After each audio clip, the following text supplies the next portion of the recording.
नमस्कार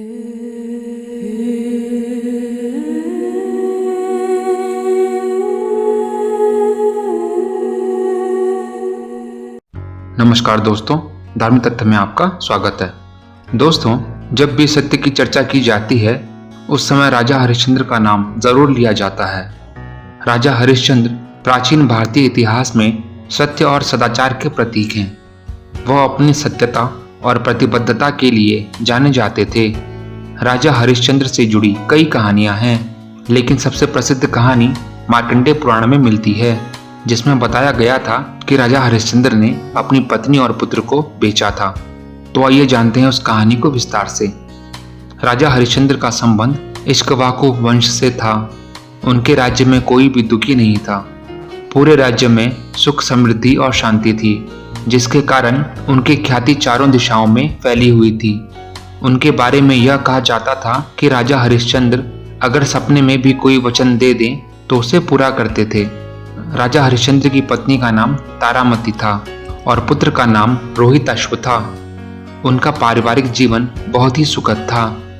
अपनी सत्यवादी छवि के कारण राजा की लोकप्रियता जब अधिक होने लगी तो महर्षि विश्वामित्र ने राजा हरिश्चंद्र की परीक्षा लेने का निर्णय किया और अपनी विद्या से राजा को एक सपना दिया। रात्रि में महाराजा हरिश्चंद्र ने स्वप्न देखा कि कोई तेजस्वी ब्राह्मण राजभवन में आया है। उन्होंने उस ब्राह्मण का बड़ा आदर सत्कार किया।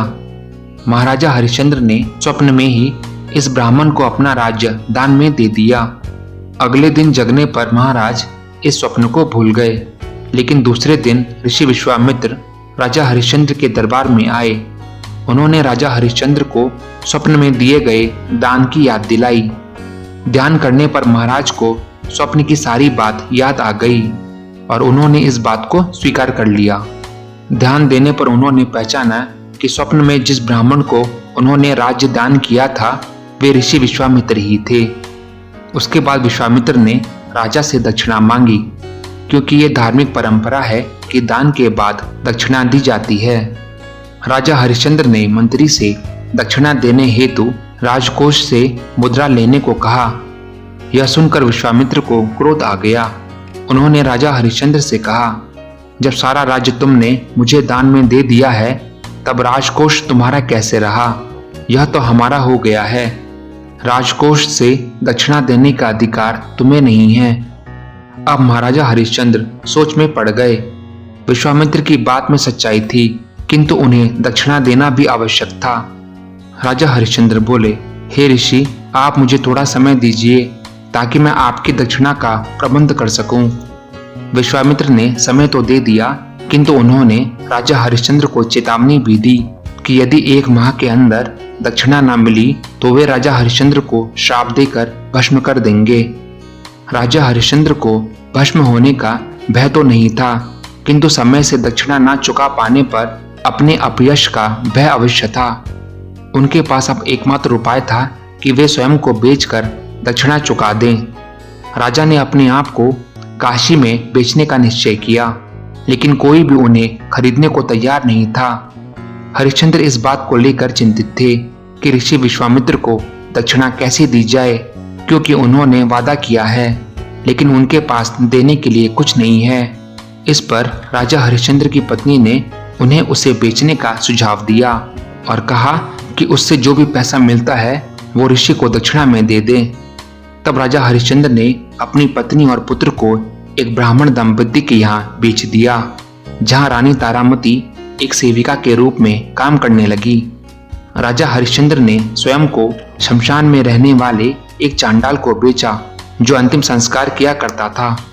चांडाल ने राजा हरिश्चंद्र को खरीद लिया और एक सेवक बनाकर रख लिया। राजा को शमशान घाट पर रखवाली करने का काम मिला, जिसे राजा पूरी ईमानदारी से करने लगे। राजा शमशान घाट पर जो भी शव जलाने आता उनसे कर भी वसूलते थे। राजा हरिश्चंद्र ने कैसे भी स्वयं तथा अपनी पत्नी और पुत्र को बेच करके दक्षिणा इकट्ठा की, जिससे उन्होंने विश्वामित्र को दक्षिणा दी। कुछ दिनों तक सब कुछ ठीक चल रहा था, लेकिन एक दिन जब राजा हरिश्चंद्र का पुत्र रोहिताश्व वन में भगवान की पूजा के लिए पुष्प इकट्ठा कर रहा था तो तो उसे एक सांप ने काट लिया। इसके बाद वह मूर्छित हो गया। तारामती चारों ओर मदद की गुहार लगा रही थी, लेकिन तब तक रोहिताश्व की मृत्यु हो चुकी थी। तारामती रोती बिलखती रही। उसके बाद अपने पुत्र के शव को अपने हाथों में लेकर रात में शमशान घाट पहुंची। शमशान घाट पर चिताएं जल रही थी। राजा ने अपनी पत्नी तारामती को पहचान लिया, लेकिन राजा ने कहा कि अंतिम संस्कार तभी होगा जब उसकी पत्नी कर अदा करेगी। इस पर राजा की पत्नी ने कहा कि हे महाराज, मेरे पास कर चुकाने के नाम पर कुछ भी नहीं है। राजा हरिश्चंद्र ने किसी तरह अपनी भावनाओं पर काबू पाया और कहा कि कर तो आपको देना ही होगा। वे अपने मालिक की आज्ञा को अनदेखा नहीं कर सकते। उन्होंने अगर कर नहीं लिया तो मालिक के प्रति विश्वासघात कहलाएगा। तारामती रोती रही तो राजा ने कहा कि अगर तुम्हारे पास कुछ नहीं है तो अपनी साड़ी का आधा भाग चीर कर उन्हें दे दें, इसी को वो कर समझ लेंगे। तारामती के सामने कोई दूसरा चारा नहीं था, लेकिन जैसे ही तारामती ने अपनी साड़ी को चीरने की कोशिश की, वैसे ही आकाश में तेज गर्जना हुई और महर्षि विश्वामित्र प्रकट हुए। ऋषि विश्वामित्र ने अपने प्रताप से राजा हरिश्चंद्र के पुत्र रोहिताश्व को भी जीवित कर दिया। विश्वामित्र राजा हरिश्चंद्र से प्रसन्न हुए और उन्होंने राजा को आशीर्वाद दिया। ऋषि विश्वामित्र ने बताया कि वे राजा हरिश्चंद्र की परीक्षा ले रहे थे, जिसमें वे खरे उतरे। बाद में ऋषि विश्वामित्र ने राजा हरिश्चंद्र को उनका राजपाट भी लौटा दिया। ऋषि विश्वामित्र ने कहा कि हे राजा, सत्य और धर्म की जब भी बात आएगी, राजा हरिश्चंद्र का नाम सम्मान और आदर्श के साथ लिया जाएगा। तो दोस्तों, इस वीडियो में इतना ही। अगर आपको ये वीडियो अच्छा लगा हो तो उसे लाइक करें, शेयर करें एंड प्लीज सब्सक्राइब करना ना भूलें। धन्यवाद।